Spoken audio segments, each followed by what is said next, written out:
आज हम देखेंगे एडजॉइंट का सबसे आसान शॉर्ट ट्रिक। ठीक है, वैसे शॉर्ट ट्रिक है तो ऑब्वियसली ये सबसे आसान हो गए। बहुत ही इजी तरीके से हम सीखेंगे कि एडजॉइंट कैसे सॉल्व करते हैं। ठीक है, क्योंकि यहाँ पे हमारा बहुत सारा कंसेप्ट टेस्ट होता है। सबसे पहला कंसेप्ट ये टेस्ट होता है कि हमें को फैक्टर निकालने आता है कि नहीं, को फैक्टर के बाद ट्रांसपोज निकालने आता है कि नहीं। तो वो एक लंबा प्रोसेस होता है जो हम अभी जब पढ़ते हैं तो याद रहता है, पर बाद में याद नहीं रहता है। ठीक है, तो इसी का सॉल्यूशन मैं लेके आया हूँ, एकदम ही आसान शॉर्ट ट्रिक है। तो ज़्यादा इधर उधर का बात किए बिना डायरेक्ट ही हम अपने शॉर्ट ट्रिक पे जंप करते हैं। देखिए, मान लीजिए मैं डायरेक्ट क्वेश्चन से ही कराता हूँ, क्योंकि मैथ्स है तो क्वेश्चन से ही सारे कंसेप्ट क्लियर होंगे। ठीक है, तो चलिए डायरेक्ट क्वेश्चन से ही शुरू करते हैं। सबसे पहले 2x2 मैट्रिक्स का हम देखते हैं कि एडजॉइंट निकालते कैसे हैं। ठीक है, तो पहला मान लीजिए कि आपका A इक्वल टू है 2 3 4 5।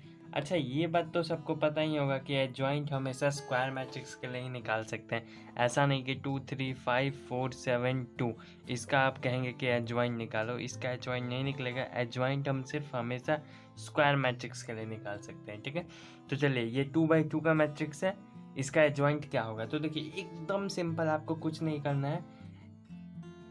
Adjoint of A equal to सीधा एक लाइन में आंसर लिखना है। ये 5 को उधर, ये 2 को उधर, मतलब जो आपका प्रिंसिपल डायगोनल एलिमेंट है उसको एक्सचेंज कर देना है, और जो इधर वाला एलिमेंट है इसको माइनस के साथ लिख देना है। तो ये हो गया आपका आंसर। देखिए इतना सिंपल है 2x2 का। 3x3 में थोड़ा एक दो स्टेप याद रखना है, बाकी वो भी बहुत सिंपल है। और 2x2 का तो एकदम सिंपल है। मान लीजिए कि यहाँ आपका a इक्वल टू है साइन थीटा कॉस थीटा और साइन थीटा। तो यहाँ पे आपका आंसर क्या हो जाएगा, एडजॉइंट ऑफ ए आपको निकालना है। तो इसको इधर करेंगे या इसको इधर, तो दोनों तो सेम ही है तो वही रह जाएगा। तो साइन थीटा, यहाँ भी साइन थीटा, और इस दोनों को दोनों में माइनस लगा देना है। तो माइनस कॉस थीटा और माइनस कॉस थीटा। तो ये हो गया आपका इतना सिंपल आंसर एडजॉइंट ऑफ ए का। 2x2 का इतना आसान है, आप कोई भी क्वेश्चन कर सकते हैं। मान लीजिए एक और मैं करवा दे रहा हूँ ताकि पूरा क्लैरिटी आ जाए। -4 5 9 -2 ऐसे कर लीजिए। तो देखिए आपको एडजॉइंट ऑफ ए क्या होगा, आपका एडजॉइंट ऑफ ए एकदम सिंपल है। इस दोनों को एक्सचेंज कर दीजिए, तो -2 -4, और इस दोनों में माइनस लगा दीजिए, तो -5 और -9। ये हो गया आपका एडजॉइंट ऑफ ए। इतना सिंपल है 2x2 का। तो चलिए अब हम 3x3 का प्रैक्टिस करते हैं, क्योंकि मेन बेसिकली वही आता है और वहीं से हमारा सारा गेम शुरू होता है एडजॉइंट का कॉन्सेप्ट का। ठीक है, तो चलिए हम लोग क्वेश्चन से ही डायरेक्ट शुरू करते हैं। तो मैं डायरेक्ट क्वेश्चन ही एक उठा लेता हूँ। मान लीजिए कि है क्वेश्चन आपका a इक्वल टू 4 5 7 2 1 6 5 1 0। इसका ये है a, और आपसे क्वेश्चन पूछा गया है कि बताइए एडजॉइंट ऑफ a क्या होगा। ये सिंपल सा क्वेश्चन है, एक छोटा सा। अब देखिए, जिन्हें ट्रिक नहीं पता है वो ऑब्वियसली इसका कोफैक्टर निकालेंगे। एडजॉइंट होता क्या है आपका, एडजॉइंट ऑफ ए होगा वो जो कोफैक्टर आएगा, कोफैक्टर का ट्रांसपोज लेंगे, वही होता है एडजॉइंट ऑफ ए। लेकिन मैं आज आपको एकदम शॉर्ट ट्रिक से बताता हूँ कि निकालते कैसे हैं। देखिए, आपको सबसे पहले क्या करना है, सबसे राइट साइड के सेकंड वाला जो है उसको यहाँ पे लिखना है। उसके नीचे ये पहला कॉलम को छोड़ देना है, इस दो को यहाँ लिखना है और इस दो को उसके नीचे लिखना है। ठीक है, मतलब आपको सिर्फ इसमें 3 चीज़ का ख्याल रखना है। पहला चीज़ मैं आपको बताता हूँ, आपको आना है ऐसे, मतलब बीच से शुरू करके फिर बीच पे आना है। तो 1 6 लिख लिया हमने, फिर 1 0 लिख लिया, फिर ऊपर वाला 5 और 7, और फिर उसके नीचे वाला 1 6। ये हो गया। अब इधर का हो गया। अब फिर दूसरा चीज़ आपको ये याद रखना है कि सेम चीज़ इधर भी करना है। तो यहाँ पे क्या हो जाएगा, 2 1 5 1 2 1 5 1, फिर ऊपर जाएंगे ऐसे आना है, तो हो जाएगा आपका 4 5, और फिर उसके नीचे वाला तो 2 1। ठीक है, मतलब ऐसे जाके ऐसे आना है, मतलब ये वाली चीज़ 2 बार आनी चाहिए। 1 6 है, देखिए यहाँ भी आया और यहाँ भी आया, फिर सेम ऐसे ही यहाँ 2 1 जो इधर होगा ये 2 बार आना चाहिए। तो देखिए 2 1 यहाँ भी है, यहाँ भी है, ठीक है। हमेशा 2 ही कॉलम सेलेक्ट करेंगे, पहले राइट से 2 इधर लिख लेंगे और फिर लेफ्ट से 2 इधर लिख लेंगे, ठीक है। ये बस इतना ही करना है आपको। यहाँ 2 चीज़ मैंने बता दी, एक ये और एक ये। और एक सिंपल सा चीज़ और याद रखना है आपको कि जैसे देखिए एडजॉइंट ऑफ ए आपका क्या हो जाएगा।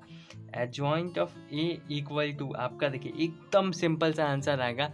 कैसे बताता हूँ आपको। इस दोनों को मल्टीप्लाई, जैसे आप मल्टीप्लाई करते थे डिटर्मिनेंट्स में या फिर जैसे जो रूल वहाँ लगता था वही यहाँ पे लगेगा। इस दोनों को क्रॉस मल्टीप्लाई कीजिए माइनस ये दोनों को मल्टीप्लाई करके लिखे, मतलब ये दोनों को मल्टीप्लाई माइनस ये दोनों को मल्टीप्लाई, जो आएगा वो यहाँ पे। तो देखिए पहले करते हैं, इसको मल्टीप्लाई कीजिए तो 1 टाइम्स 0 0 और माइनस 1 टाइम्स 6 इज 6, तो -6 हुआ, तो यहाँ पे -6। अब आपको ध्यान क्या रखना है कि आपको मल्टीप्लाई ऐसे करना है, मतलब पहले ये दोनों किया हमने, फिर ये दोनों करना है और फिर ये दोनों, लेकिन लिखना आपको ऐसे है, ठीक है।